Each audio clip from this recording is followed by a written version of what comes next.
Bon dia. Doncs avui a Píndoles d'Antropologia tenim a la Maria Carme Junyent, que segurament no necessita presentació per molta gent, però insistirem en el fet de que és lingüista.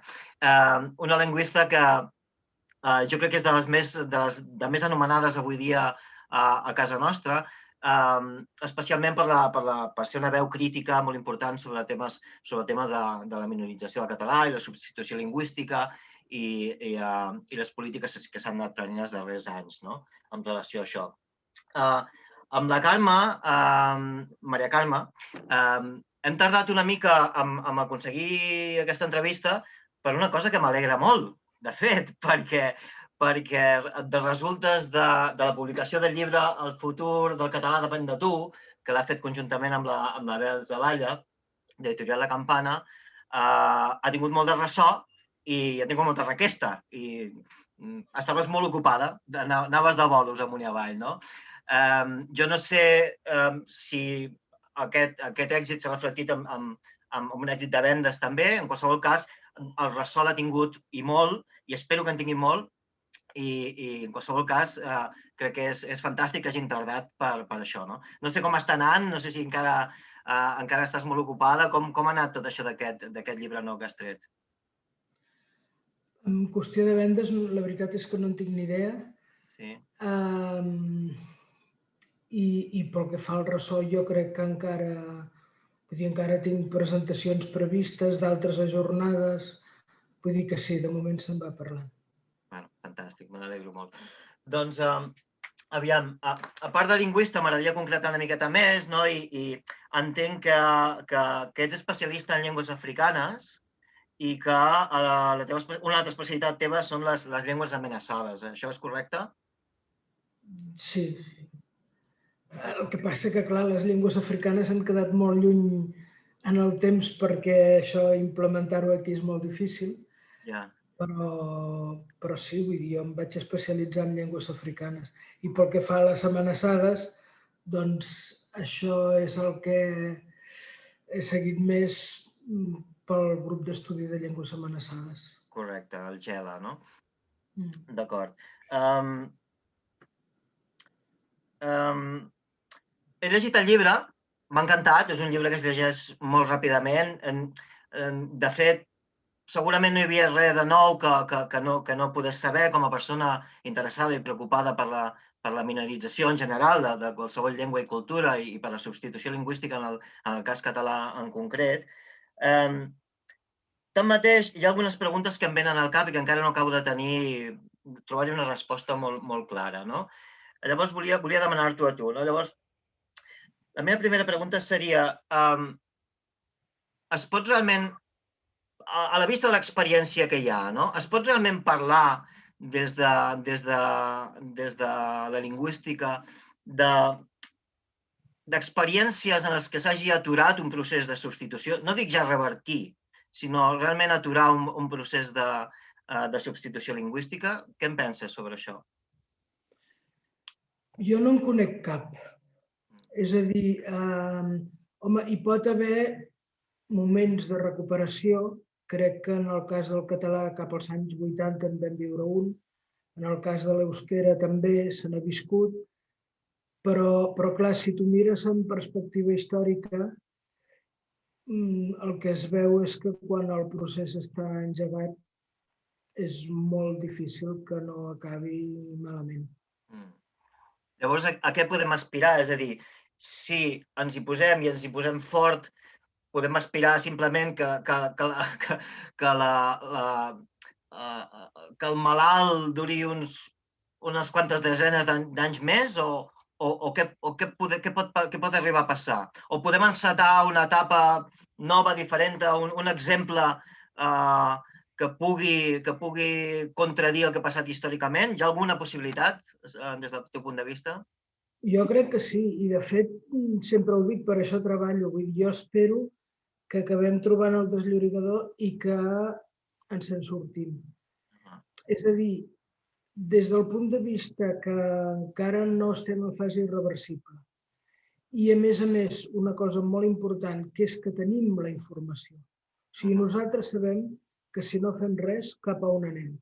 Això no es donen processos de substitució lingüística. Quan tu parles amb darrers parlants, on els casos que s'han estudiat, la gent realment no era conscient que deixant de parlar la llengua, deixant de transmetre-la, estaven contribuint a l'extinció i no se n'adonaven fins que ja no hi havia res a fer. En el nostre cas, que aquest és un debat, vull dir que és una qüestió que a mi em fa rumiar molt perquè, clar, també em diuen, si tu dius que és una llengua en procés d'extinció, això no és engrescador perquè altres la vulguin aprendre. Però crec que el que és fonamental és que els que la tenim com a primera llengua no l'abandonem i som els que hem de tenir la informació.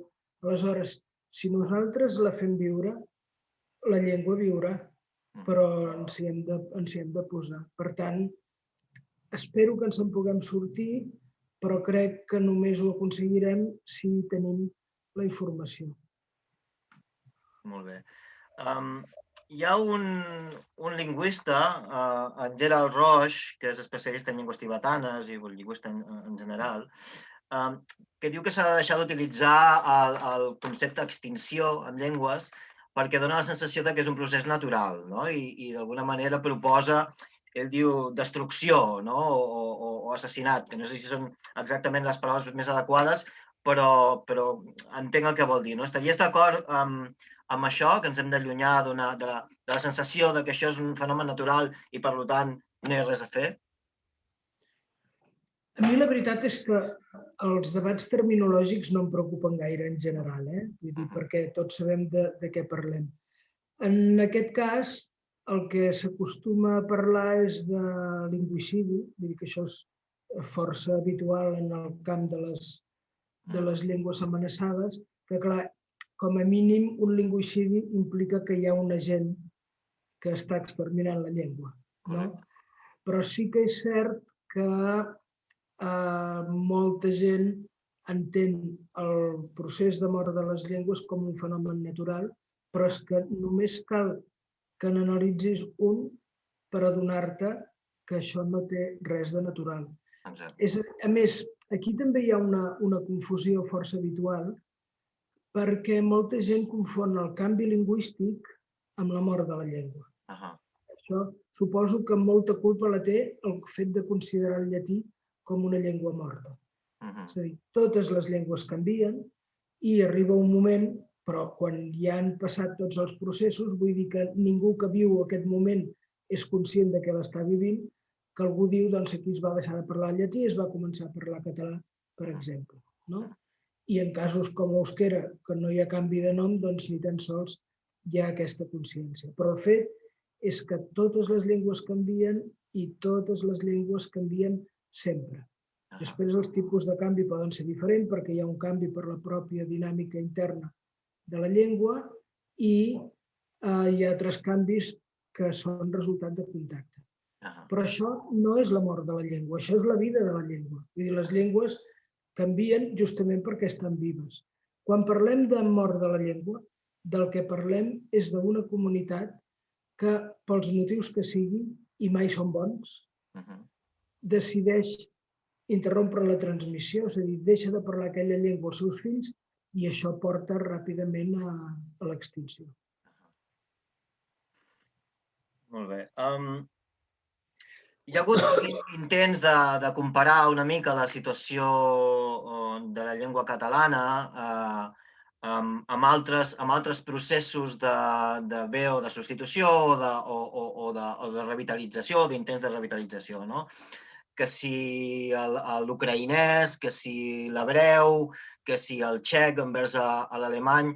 Hi ha algun mirall que la Mari Carme Junyent pensi que podem utilitzar com a possible eina de treball d'alguna altra llengua que hagi fet un procés o estigui en un procés semblant? A veure, aquests exemples que s'ha esmentat, i n'hi ha d'altres, jo crec que no són equiparables. Són els que es diuen les normalitzacions reeixides, no?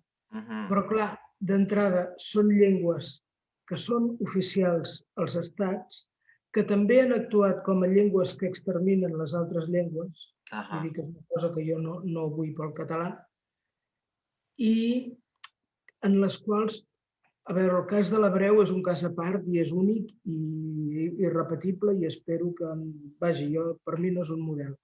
Però en els altres casos no s'havia interromput la transmissió intergeneracional, és a dir, no hi havia símptomes de substitució. El que no hi havia, en tot cas, era ús en àmbits alts, etc. Però, si no, vull dir, les llengües no estaven amenaçades. A veure, ho tenim difícil per trobar models perquè, per això que dèiem abans, perquè no hi ha casos de normalitzacions reeixides en el sentit d'una llengua que s'està extingint que hagi aconseguit revertir el procés. Però sí que fa uns anys ens vam mirar això perquè, clar, som el grup d'estudi de llengües amenaçades i hem estudiat molt com es moren les llengües i això crec que ja és prou conegut, si més no entre especialistes. Però va arribar un punt en què ens vam fer una altra pregunta, que és, clar, sabem que han desaparegut moltes llengües, vull dir que des que Colom va arribar a Amèrica, que és l'inici simbòlic de la gran homogeneïtzació, el nombre de llengües existents s'ha reduït a més de la meitat. Però hi ha altres llengües que no han desaparegut. I aleshores la pregunta que ens vam fer és, aquestes llengües que no han desaparegut, com és que no han desaparegut? I el que es constata és que pràcticament totes, la immensa majoria, es parlen en zones molt multilingües, és a dir, on la gent parla llengües diferents. I el que es veu en contrast amb el procés de bilingüització, és a dir, quan hi ha una comunitat monolingüe, que de fet és el somni, vull dir, molta gent creu que si només parléssim català ja estaria tot fet, però en el cas de les comunitats molt homogènies, quan arriba una llengua dominant, escombra ràpidament la llengua local. És molt més fàcil. Per què? Doncs perquè la gent té aquesta dinàmica de funcionar en una llengua. Si n'arriba una altra que fa les mateixes funcions, doncs ja no cal que parli l'anterior i ho deixa córrer. Això és el que a grans trets passa. Però, en canvi, en aquestes zones on hi ha molta diversitat lingüística, bona part de l'Àfrica, moltes illes del Pacífic, bona part de Sud-amèrica també, la zona de Bolívia, Guatemala, és a dir, hi ha llocs diferents. En tots aquests llocs la població és molt multilingüe, és a dir, tothom parla 4 o 5 llengües i quan n'arriba una altra, doncs és una més que s'incorpora en el sistema. No és una que hagi de substituir les altres, sinó que és una més. Parlant amb això dels llocs de molta diversitat, clar, podríem dir el mateix del Canadà, Austràlia, als Estats Units, però és que no els van donar l'oportunitat, perquè allà va ser un cas de genocidi. Vull dir que són qüestions diferents. Però quan ha estat qüestió de que s'imposa una llengua oficial, si la gent parla llengües diferents, doncs bé, ja veurem què passa en el futur, perquè aquesta és una tendència molt potent, però en principi han resistit per això. Fa anys, un sector important de la gent que es preocupava per la desaparició, per la minorització del català, la substitució, proposaven català única llengua oficial, que ara hi feies referència una miqueta. I cada cop més se senten veus, com ara la teva o el Guillem Balmar, que estan parlant d'això que comentaves ara, del multilingüisme. La meva pregunta és, més enllà d'una pràctica personal, d'un canvi d'actitud, què significa a nivell d'implantació de polítiques lingüístiques aquesta opció o aquesta aposta pel multilingüisme? Què podríem fer, què s'hauria de fer, més enllà de les coses que fem a nivell personal, a nivell institucional, polític, què s'hauria de fer, com s'hauria d'implementar aquest multilingüisme? A veure, això és complicat, sobretot perquè pertanyem a la tradició que pertanyem, i això és una de les coses que hem de canviar, perquè és una tradició que, òbviament, ens perjudica. També hi ha la tentació d'entendre multilingüisme com català, castellà, anglès, que això tampoc ens porta enlloc. Es tracta de... Vaja, jo crec que tenim un bon punt de partida amb les llengües que es parlen a Catalunya, en el sentit que ja no podem parlar d'una societat bilingüe. A Catalunya es parlen més de 300 llengües i, a més, hi ha un 12% aproximadament de la població que ja no té ni el català ni el castellà com a primera llengua. Per tant, ja som una societat multilingüe que a veure cap on anem. Ja et dic que almenys fins ara, majoritàriament, estem intentant convertir en aquesta societat multilingüe en una societat bilingüe, però que, de fet, l'estem assimilant a la llengua dominant. Vull dir que, de moment, no ho fem bé. Hi ha moltes excepcions i, realment, el català, segurament, de les llengües subordinades, és la que té més parlants que la tenen com a segona llengua. Vull dir que hi ha coses que sí que s'han fet bé, però encara falta molt més. Clar, quan dius aprofitar aquestes llengües, de seguida et surten amb que si això crea guetos. Jo crec que no. Vull dir, tu que ets antropòleg deus saber la teoria que diu que s'incorporen millor les persones que tenen clars els seus vincles amb les comunitats d'origen, i crec que es demostra. O sigui, si tu mires aquí des de líders sindicals, vaja, gent que ha vingut fa molt pocs anys aquí i s'han incorporat, són gent que tenen molt clar l'origen, però també el lloc on han anat a parar. En aquest sentit, crec que això també ens ajuda a desenvolupar un model, perquè són persones que són conscients del lloc on són, però també de l'origen, i això també implica, vaja, aptituds positives cap a la diversitat, etc. Tenim el camp de l'ensenyament, i aquí jo haig de reconèixer que, en general, els professors, els mestres, han fet una feina increïble, perquè ningú els havia preparat per fer-la i, en canvi, s'han adaptat molt bé. Sí que em fa rumiar el fet que, majoritàriament, qui ha fet aquesta feina siguin els professors de català. No tots, ni només ells, que quedi clar. Però, no sé, jo tinc l'experiència quan vaig a instituts i coses així. Clar, nosaltres parlem de llengües amenaçades, llengües de la immigració, etc. Jo vaig allà i pregunto això i em diuen el professor de català ara no hi és. O sigui, a ningú se li acut dir-me el professor d'anglès o el de castellà o el de matemàtiques, que de vegades n'he trobat de matemàtiques que són molt més conscients de la diversitat de l'institut que no els altres de llengua. Però no sé per què la diversitat s'ha associat molt al català i no a altres assignatures. Doncs, en l'àmbit de l'ensenyament, la feina de reconeixement i d'incorporació d'aquest coneixement que porten els nanos a l'escola, crec que és molt important. Jo ja sé que és molt difícil i que no tenim la formació, etc. Però jo mateixa he vist l'experiència fent classes de lingüística. Les classes de lingüística han canviat molt gràcies a la diversitat que porten els alumnes. Perquè ara, per desenvolupar qualsevol teoria lingüística, pots apel·lar als seus coneixements de llengües. Clar, això abans es limitava a les llengües de sempre, no? I, en canvi, ara et pots trobar des d'armeni, panjabí, xinès, és que jo què sé, moltes llengües diferents. Doncs això que ens passa en l'àmbit de la lingüística passa també en l'àmbit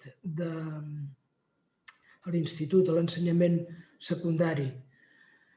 Que hi hagués una formació que incorporés aquest coneixement també ajudaria en aquest sentit. És a dir, que s'hauria de crear aquesta consciència de què ens aporta la diversitat i que aquesta diversitat ja la tenim. Aleshores, clar, ve la qüestió clau de en quina llengua hem de funcionar.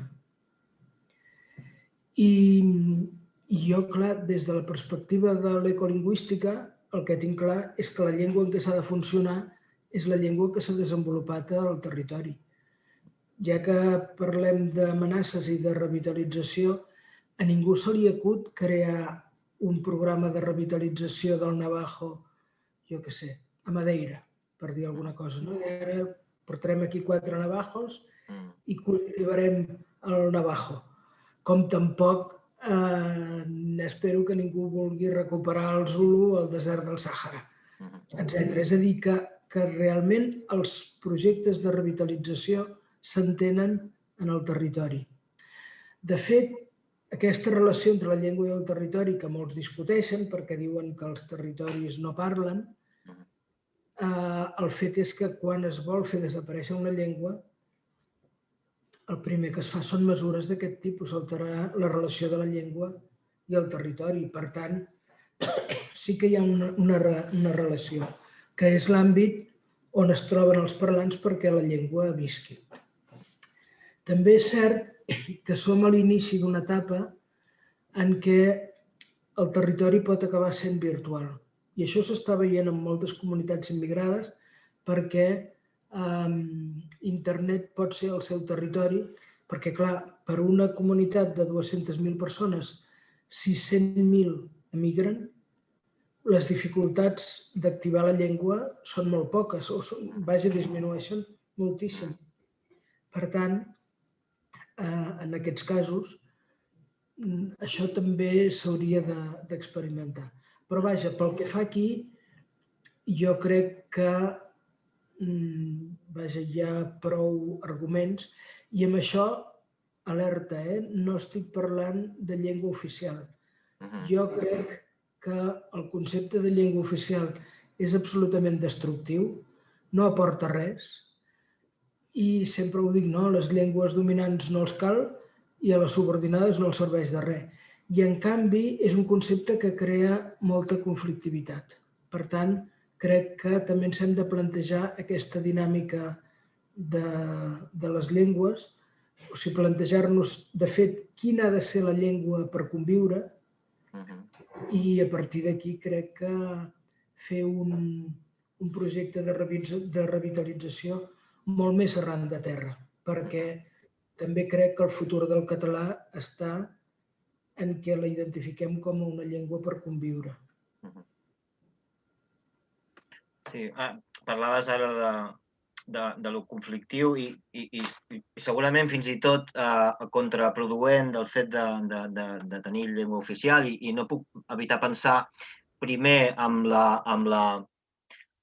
l'esperança conscient o inconscient que molta gent té de la recuperació del català lligada al futur polític de Catalunya en tant que possible estat independent i em ven al cap moltíssims llocs on això, malgrat sigui una llengua oficial, com el cas de l'irlandès, per exemple, o altres llocs, no et garanteix res. I també penso en un lloc del qual no ens arriba massa informació, com és Andorra.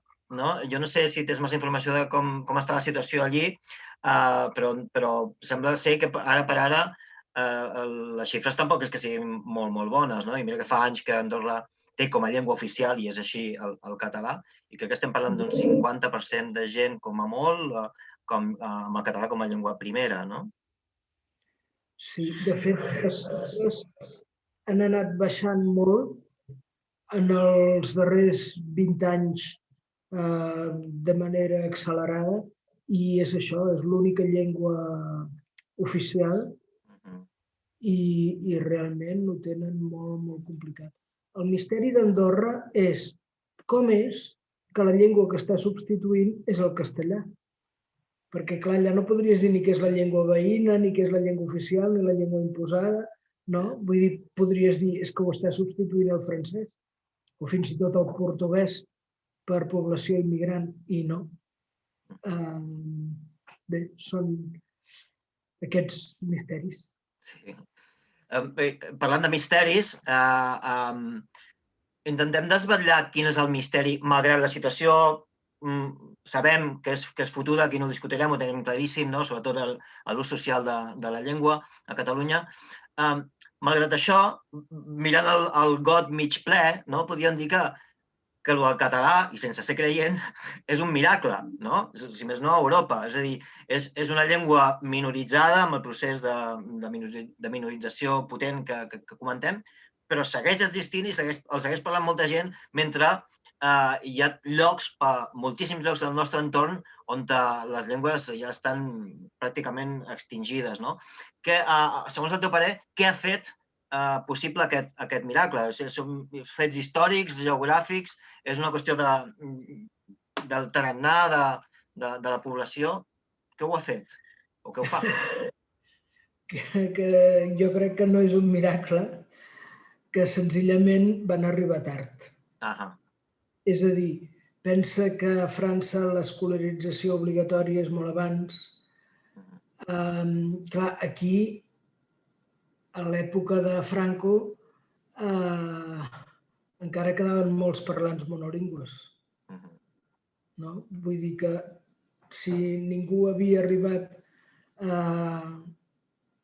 bilingüitzar-los, doncs, clar, és que amb aquesta qüestió del bilingüisme una cosa que hem de tenir clara és que no és que el bilingüisme mati, però que sí que les llengües moren de bilingüisme en el sentit que és la condició imprescindible perquè una llengua sigui substituïda. Clar, si no tens una altra llengua a l'abast, no pots deixar de parlar la teva llengua.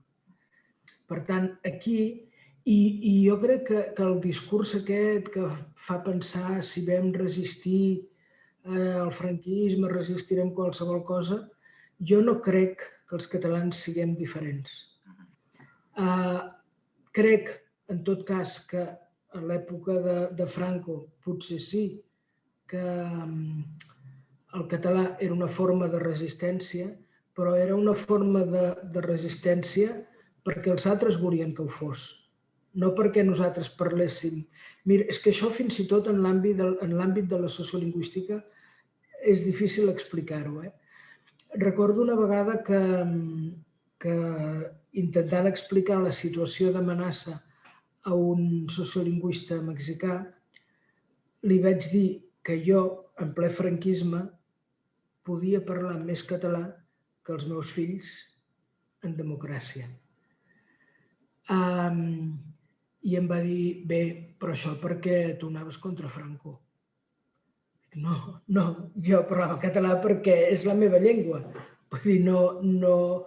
Clar, és que aquesta idea de que parles una llengua per anar contra algú tampoc té sentit, no? Doncs és això, jo crec que tenim el comportament que té tothom i per això ara està passant el que està passant. I l'únic que, justament pel fet d'haver-hi arribat tard, ha permès que nosaltres sabem què passa. És que no ho tenim tan lluny.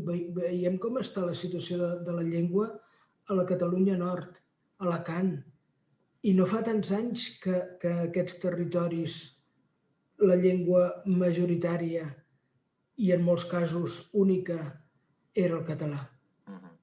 I quan s'ha escombrat, s'ha escombrat. Doncs jo crec que d'aquestes experiències se n'ha d'aprendre. O sigui que a la ciutat d'Alacant, és que ara no ho recordo, però hi ha un llibre que ho explica molt bé, el del Brauli Montoya. O sigui, ja no queden persones a les quals se'ls hagi transmès el català. Després hi ha hagut aquest moviment de gent jove que a la universitat l'han recuperat, etc. Però vull dir que hi havia hagut interrupció. Doncs això, insisteixo, sempre passa sense que t'ho esperis i sense que te n'adonis, però acaba passant. Perquè, clar, si penses Ara sense tenir en compte ni les llengües del món, ni les amenaces, ni tot això. Qualsevol persona que li transmeten el català, qualsevol criatura, va a l'escola i es troba que és l'únic parlant d'aquella llengua, clar, també ho deu viure com què passa aquí, no? Doncs per què ha de transmetre una llengua que si li serveix d'alguna cosa és per fer-lo estrany respecte dels altres. I això és el que també s'hauria de combatre. És a dir, perquè hi hagi immersió, perquè hi hagi transmissió, s'ha de garantir que la llengua s'utilitzi al carrer. I això sí que és feina nostra.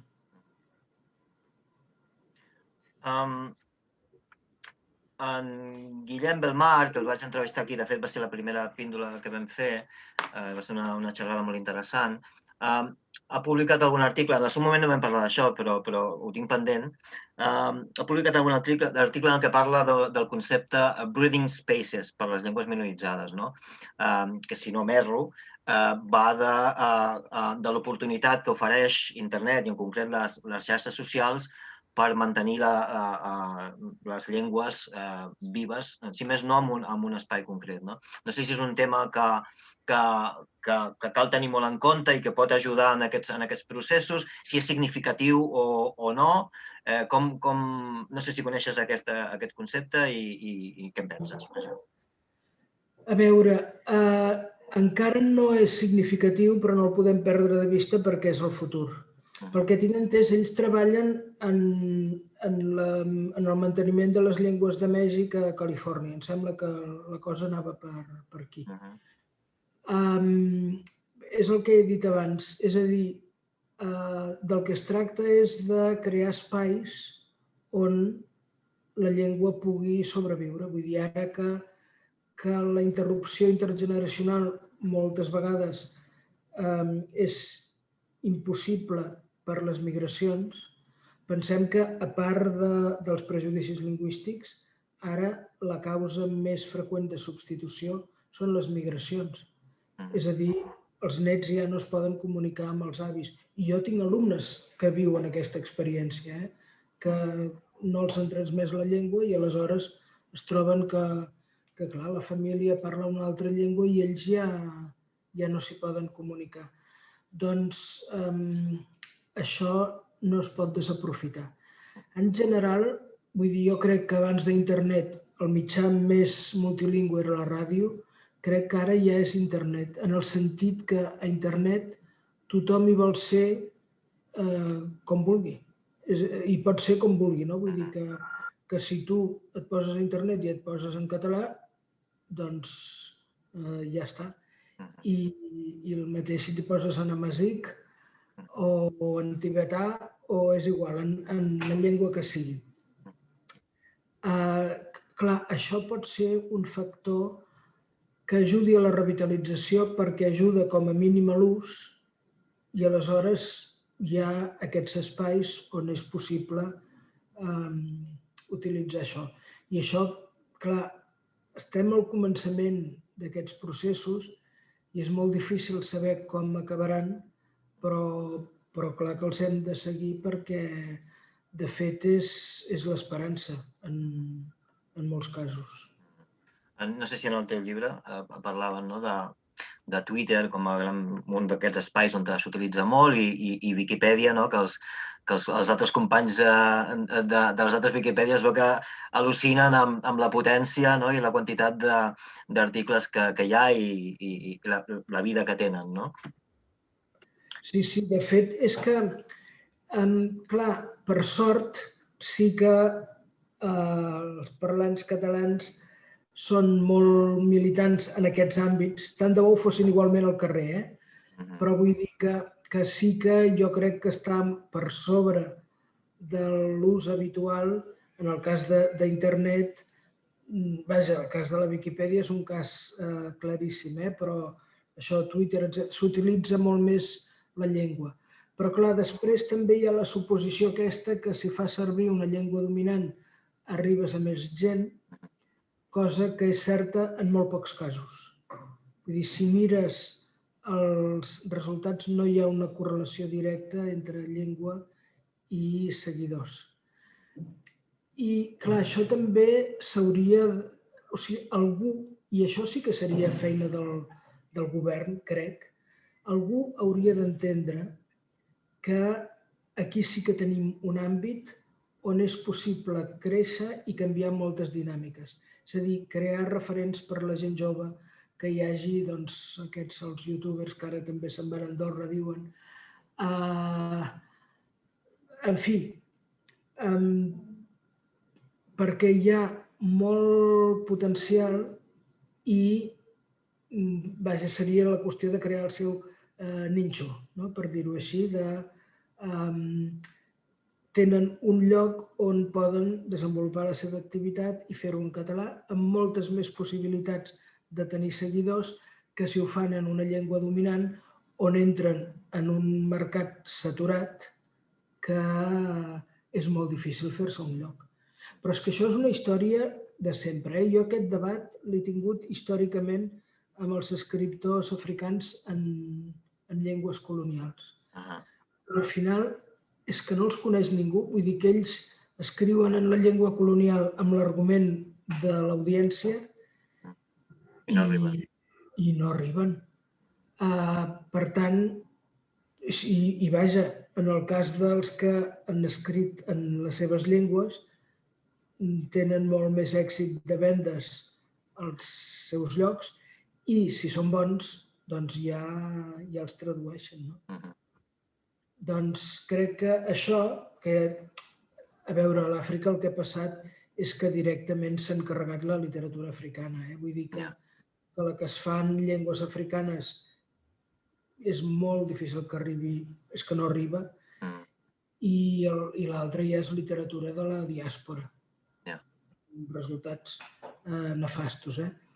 Però vull dir que d'aquestes coses és de les que s'ha d'aprendre i pensar que a internet, si intentem arribar al món, segurament no arribarem enlloc. Però si intentem arribar a casa nostra, això ens portarà al món. Doncs crec que la cosa funciona així. En el teu llibre hi ha una apel·lació molt clara, jo crec que a dos agents. D'una banda hi ha els propis catalanoparlants, en tant que hem d'entendre que canviar de llengua, canvi de registre del català al castellà per educació o per evitar conflicte, és el que acaba invisibilitzant la llengua per molta gent i que acaba formant part molt important d'aquest procés de desaparició de la llengua i, per tant, és una responsabilitat també individual.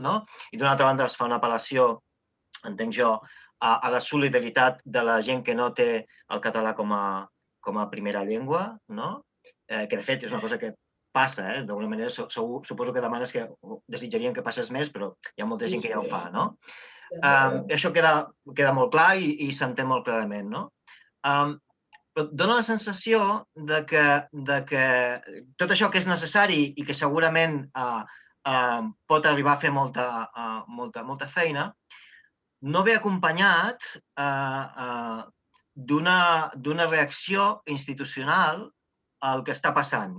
Potser m'equivoco, però perquè no estic al detall del que es fa des del Departament de Política Lingüística de fa molts anys, però em dona la sensació que no es correspon la gravetat del moment amb les decisions que es prenguin o fins i tot dona la impressió que ni se'n parla a les institucions, partits polítics, Generalitat, direccions generals, el que sigui. Què està passant aquí? Es pot fer més? S'hauria de fer més? Com ho llegeixes, això? A veure, jo crec que és obvi que es podria fer més. Crec, i això és una interpretació perquè és que no en tinc d'altra, però suposo que el que temen és la qüestió de la profecia autocomplerta. És a dir, les dades estan dient claríssimament que anem malament. Aleshores, suposo que pensen que si diuen que anem malament, això ens anirà a la contra. I, per tant, s'ha de mantenir aquest discurs triomfalista que jo crec que no ens porta enlloc perquè ens deixa sense consciència del que està passant. Jo la veritat és que no ho entenc i, de fet, vull dir, aquest depèn de tu, que és tret d'un eslògan dels anys 80, vull dir que en aquell moment es deia depèn de vostè, és perquè ja que les institucions no ho fan, i més clarament el govern no ho fa, fem-ho nosaltres, perquè és que la llengua no espera. O sigui, si la llengua desapareix, potser hi arribarà algun dia que algun govern reaccionarà, però potser ja no hi serem a temps. Abans mencionaves el cas d'Irlanda, no? Doncs jo, si no és aquesta explicació, clar, l'altra explicació és dir hem fet una política lingüística i ha fracassat i a ningú li agrada reconèixer els fracassos i segurament encara menys rectificar. Voldria creure que no és això, perquè aleshores és que ja estem en mans d'irresponsables. Però, clar, jo tampoc estic dintre de les institucions per saber com ho veuen. Ara per Sant Jordi sortirà un altre llibre que surt a partir dels articles de VilaWeb que vam publicar al novembre. Hem fet un altre llibre amb molts més autors. Al final són 77 autors ja d'edats molt diferents i no necessàriament sociolingüistes, però sí que han fet alguna cosa en qüestió de llengua. I clar, que la cosa vagi bé no ho diu ningú. El debat és sobre si s'ha de dir o no s'ha de dir. Però ningú diu que anem bé i no cal que ens preocupem. I et dic, hi són gent de tots els àmbits. No sé. De totes maneres, mentre no hi hagi aquesta reacció, i potser fins i tot si hi ha aquesta reacció no serveix de res, perquè si els parlants no ens hi posem tampoc guanyarem res, però jo crec que si els que tenim el català com a llengua inicial ens mantinguéssim en la llengua, això es notaria molt ràpidament a les estadístiques. Clar. Jo fa molts anys que no faig el canvi de llengua i soc molt pesat amb això a xarxes perquè considero que és molt, molt important, perquè si no el que farem, entre altres coses, és crear bombolles lingüístiques al voltant de gent que mai té l'oportunitat de practicar-ho. Coneixes gent a Barcelona, i a molts altres llocs, no cal que sigui Barcelona, pot passar a Girona també, que tothom se li adreça en castellà i no té l'oportunitat mai d'aprendre. Llavors, tu fas una proposta perquè partim de, i això ho entenc jo també,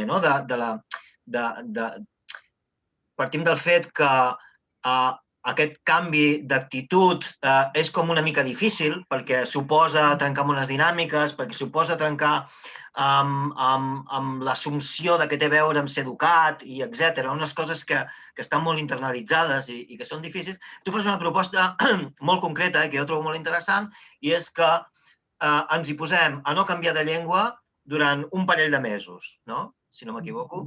Aquesta és una xifra que tries perquè penses que pot ser intuïtivament la suficient, està basada en algun fenomen sociolingüístic concret que hagi estudiat. Com arribes a la conclusió que això podria ajudar a canviar l'hàbit? Aquest període concret, no? No, això és, a part d'experiència pròpia, observació de fets, però un dia que vaig fent un curs, algú va mirar i es va trobar que sí que hi ha un estudi, em sembla, de la Universitat d'Oxford, que diu que el temps necessari per canviar un hàbit són 66 dies. Vull dir que més o menys és això. Però, de fet, clar, és el temps suficient perquè això s'automatitzi i ja no ens creï aquesta sensació. Perquè, clar, tothom pot dir, bé, d'acord, canvio de llengua, però es troben moltes situacions on això és molt difícil. I situacions en les que potser no cal, no? Vull dir que, no sé, en una xerrada em preguntaven la Guàrdia Civil o algú que s'havia anat a canviar el DNI i s'havia trobat en una situació. És igual, vull dir, en aquestes situacions ja sé que m'obliguen, no? Doncs és igual, vull dir, no perdré energia per una cosa que és inútil. Però en la vida quotidiana acostuma a donar moltes satisfaccions i, clar, si hi ha moments d'aquests en què la gent no t'entén, doncs clar que pots fer el canvi, vull dir que tots som persones, no? Jo el que no comparteixo és quan s'altera la convivència per això, no? Vull dir, això que vas al forn de pa i per què no et contesten en català, muntes allà un sidral, jo crec que això ni motiva, ni aporta res, ni serveix de res a la llengua. Però, en canvi, aconseguir això, parlar amb naturalitat, i normalment, vaja, els que fem l'experiència ho sabem, que pot ser que pots tenir moltes converses bilingües, amb gent amb la que et relaciones regularment. A mi en alguns casos m'ha costat anys, però han acabat canviant el català. Doncs es tracta d'això, perquè insisteixo també en la idea de convivència. I clar, ens podem trobar en moltes situacions. O sigui, les persones que van arribar als anys 60, grans, i que a més van anar a parar a guetos, perquè jo n'he conegut de grans que van aprendre català perquè les circumstàncies ho afavorien, no? I en els anys 60. Vull dir que hi ha molts àmbits d'aquests on no pots esperar. Però després la gent jove que ha estat escolaritzada i tot això, que no s'han trobat mai en la situació d'haver de parlar català, doncs més val que nosaltres els hi proporcionem. Jo voldria afegir, tot i que no es tracta de parlar de mi aquí, però crec que és important donar aquest testimoni per animar la gent. Jo porto moltíssims anys, potser des dels 20, que vaig decidir no canviar de llengua. Per mi ha sigut una experiència fantàstica, molt menys conflictiva i problemàtica del que pensava. No cal viure això amb acritud i, de fet, moltes més vegades de les que podries imaginar acabes seduint gent. Hi ha un senyor pagès aquí a prop, perquè jo visc a l'àrea metropolitana de Barcelona, visc en un poble del Vallès Occidental, i aquí sempre parlo en català, igual que tota la resta del territori, no? I m'he trobat amb casos en què jo adreçant-me en català amb aquesta persona, sempre no demanant-li, òbviament, que ell faci el mateix, al cap d'un temps, aquesta persona, primer, segurament m'ha agraït que li parli en català perquè ningú més li fa, al cap d'un temps comença a adreçar-se a mi en català. I això no m'ha passat poques vegades, m'ha passat unes quantes vegades. És a dir, pots veure amb els teus ulls un procés de canvi que no és històric, sinó que és personal, en el qual això fa efecte. Sí. Per això s'hi hauríem de posar tots, perquè això jo crec que és el procediment més eficaç. Perquè, vaja, és la qüestió que dic, és la convivència. O sigui, en definitiva, quan parlem català estem donant el millor que tenim, no? Vull dir, no és cap agressió, senzillament estem sent qui som. I això normalment, ja dic, i clar, hi ha casos puntuals que es poden resoldre com a persones, senzillament. Sí. Aviam, portem 48 minuts. Les píndoles d'antropologia normalment són curtetes. Avui volia fer una excepció perquè m'interessava molt aquesta conversa amb tu. Traiem un o dos temes més i ja plegarem, si et sembla bé. Sí?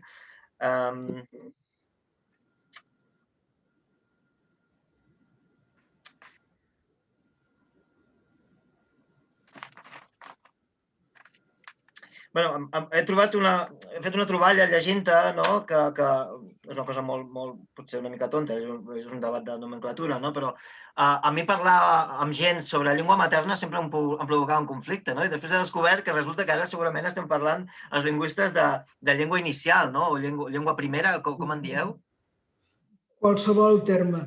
A veure, la qüestió de llengua materna, o sigui, el concepte de llengua materna és molt equívoc. Realment, la llengua materna coincideix amb la de la mare, quan a més és la de l'entorn, però si no... I clar, el fet d'apel·lar a la mare després porta tota aquesta qüestió gairebé mística o mítica de la llengua que hem mamat i totes aquestes coses. Jo recordo, no sé si és això el que has trobat, però fa uns anys que estàvem en una reunió de senyors, dels que tallen el bacallà de la UNESCO, i jo moderava una taula, vull dir que no era membre de la reunió en aquest cas. Però vaig dir que aprofitant que eren tots allà, perquè no es qüestionaven el concepte de llengua materna, que era molt equívoc i portava molts conflictes, però ho vaig deixar passar, i a més ja dic, jo era moderadora, no intervenia. I quan es va acabar la taula rodona, el torn d'intervencions, tothom es va oblidar dels altres ponents i van anar directes a mi amb la qüestió de la llengua materna, que a mi em va sorprendre perquè era una cosa que jo havia dit, mira, aprofitant que us tinc aquí, us ho deixo anar.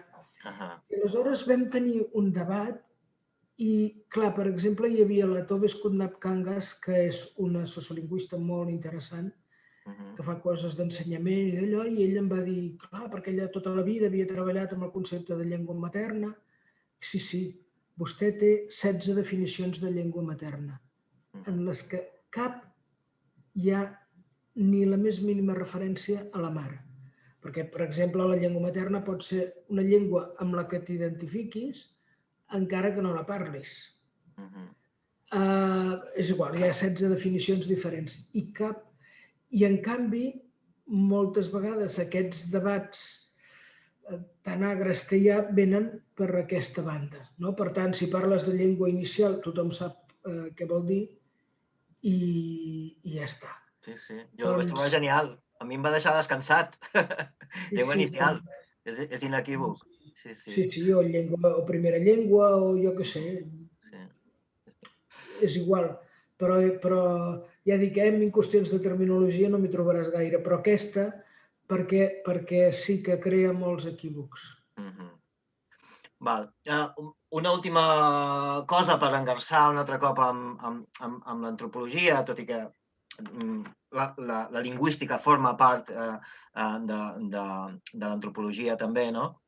Ens podries aclarir una miqueta la diferència o els diferents espais en els que treballa la sociolingüística versus l'antropologia lingüística? Entenc que donaves classes d'una assignatura d'antropologia lingüística a la Universitat de Barcelona, oi? Que ara em penso que les fa el Pere, un amic comú. Ens pots ajudar a veure quina és la diferència entre les dues branques? Home, clar, és complicat perquè antropologia lingüística també cobreix diferents especialitzacions. Per exemple, la gent que es dedica a anàlisi del discurs podríem dir que fan antropologia lingüística i potser ells es consideren sociolingüistes, no? En fi, en tot cas, tal com jo enfocava l'antropologia lingüística, el que, i crec que el Pere també ho fa, ens referim a la relació... Parlem del Pere Comelles, ja que el citem bé. A més, van publicar conjuntament un llibre que es diu Antropologia lingüística, que aquest és de lingüística. I ara en sortirà un altre, que em sembla que es diu Els colors de la neu, que és per desfer tòpics d'aquests que circulen. Doncs, clar, jo ho vaig enfocar amb la relació de la llengua i la cultura, més amb la tradició de Franz Boas, després l'etnociència dels anys 60, és a dir, quan estudiem sistemes numerals, els colors en les llengües, els sistemes de parentiu, els pronoms personals, etc. I això la sociolingüística, en principi, no ho fa.